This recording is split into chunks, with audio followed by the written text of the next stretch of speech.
Hello everyone, good morning बच्चों। आज का हमारा टॉपिक है क्रिया, वर्ब। ठीक है, और ये कक्षा 10, 8, 7, 6, 5 इन सभी के लिए उपयोगी है। ठीक है, सबसे पहले हम क्रिया की परिभाषा देखेंगे।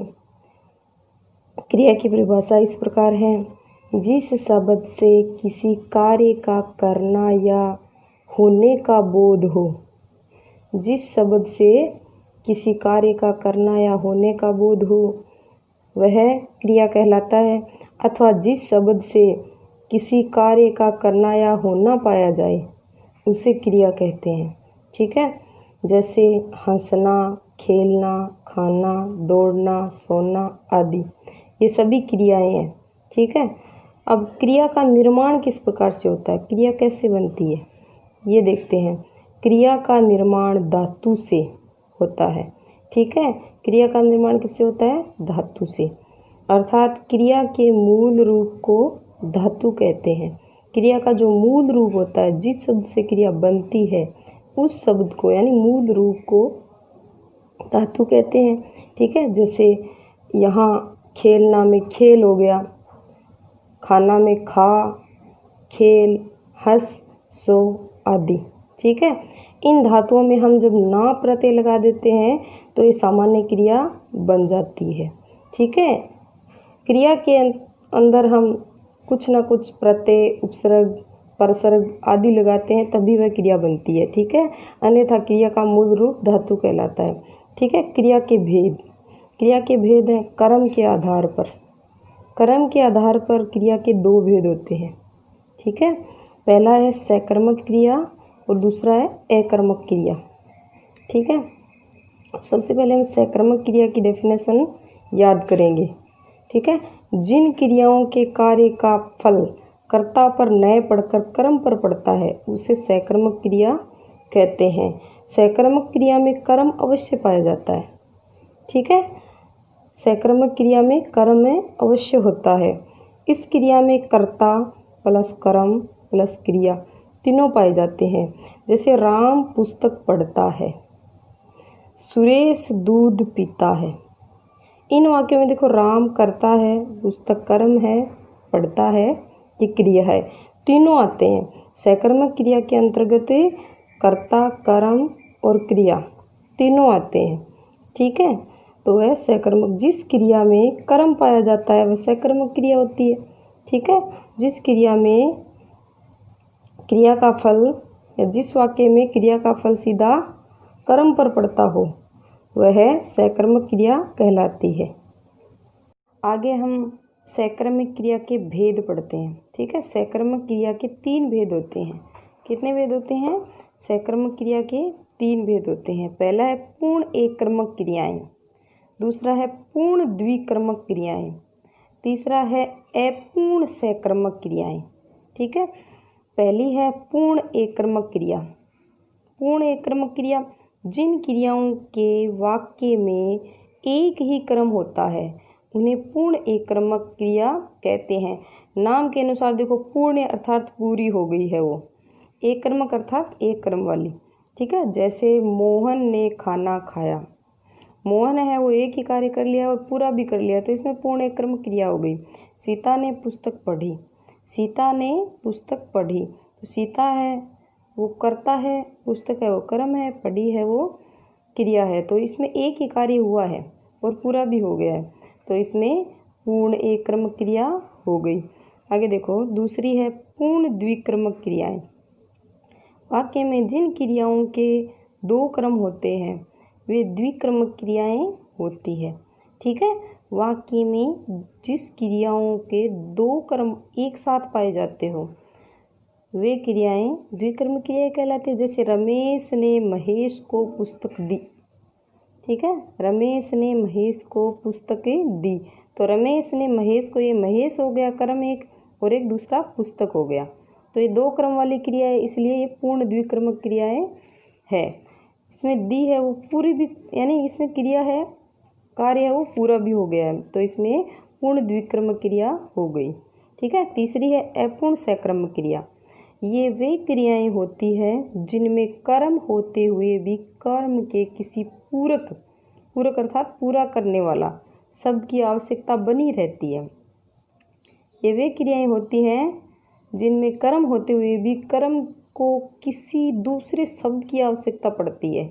ठीक है, ये अपूर्ण सकर्मक क्रिया कहलाती है। वरना अगर दूसरा कोई अन्य वर्ड नहीं लगाएंगे जैसे प्रत्यय, उपसर्ग, परसर्ग, अव्यय आदि, तो इसमें अर्थ है वो अपूर्ण रहता है, पूरा नहीं होता है, हमें समझ में नहीं आता है। ठीक है, जैसे महेश रमेश को ईमानदार समझता है, तो महेश रमेश को ईमानदार समझता है, तो इसमें को लगाया हमने, को, इसलिए ये पूरी हुई है, अन्यथा ये अधूरी थी। राधा मोहन को मूर्ख समझती है, समझ रही है, अभी अभी अपूर्ण है। ठीक है, यानी अभी अभी वर्तमान में ये समझ रही है, पूरी नहीं हुई है, तो इसमें अपूर्ण सकर्मक क्रिया हो गई। ठीक है, तो इस प्रकार से हमने सकर्मक क्रिया के भेद पढ़े हैं। आगे हम अकर्मक क्रिया पढ़ेंगे। अब हम अकर्मक क्रिया पढ़ते हैं। ठीक है, कर्म के आधार पर क्रिया का दूसरा भेद है अकर्मक क्रिया। ठीक है, अकर्मक क्रिया की डेफिनेशन इस प्रकार है, देखो। अकर्मक क्रिया में क्रिया का प्रभाव कर्ता पर पड़ता है, इसमें कर्म पर प्रभाव नहीं पड़ता है, कर्ता पर प्रभाव पड़ता है, तथा कर्म नहीं पाया जाता है।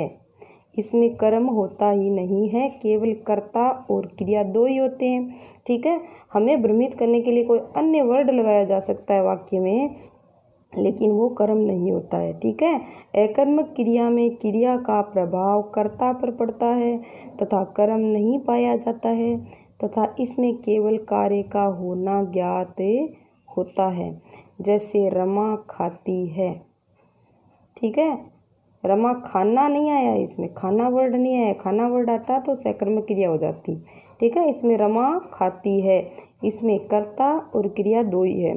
बेल दौड़ता है, इसमें कर्ता और क्रिया दो ही है, बेल दौड़ता है।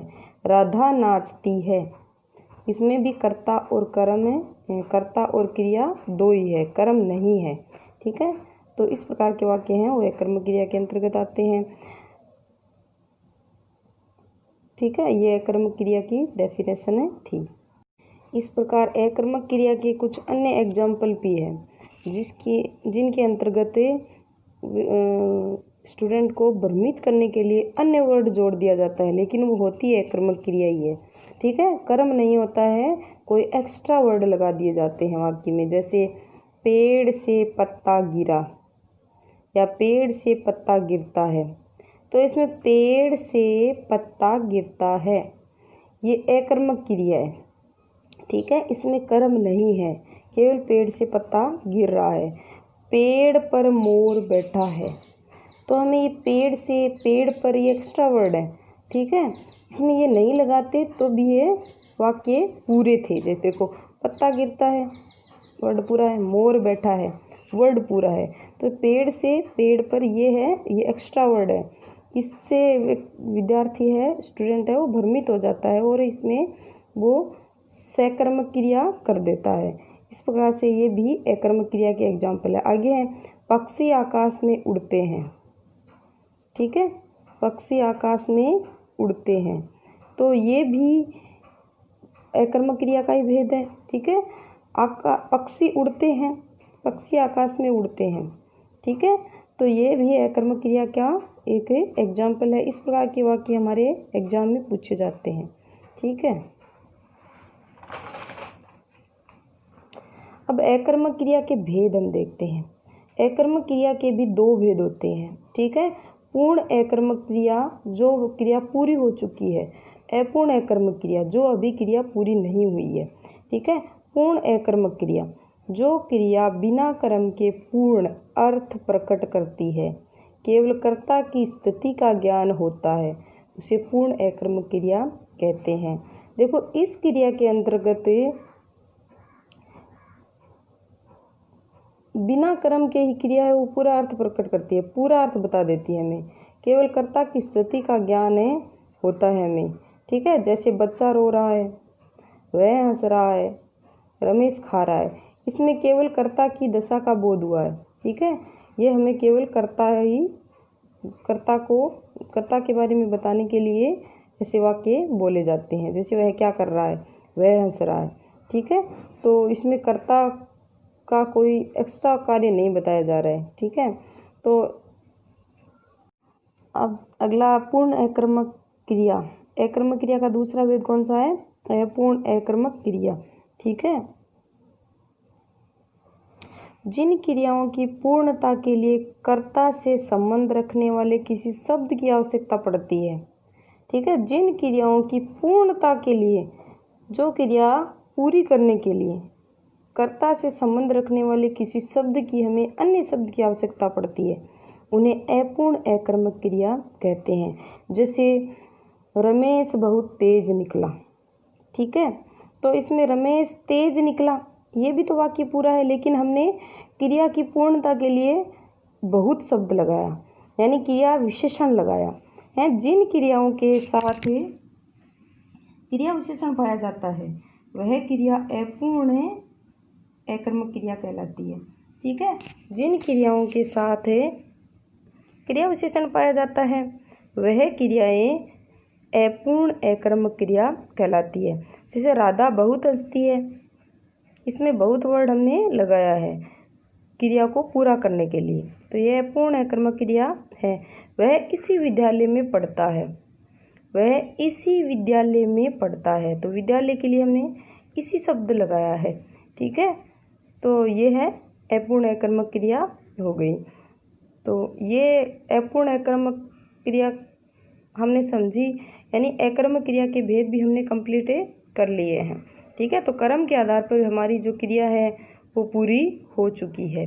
आगे हम संरचना के आधार पर क्रिया के भेद पढ़ेंगे।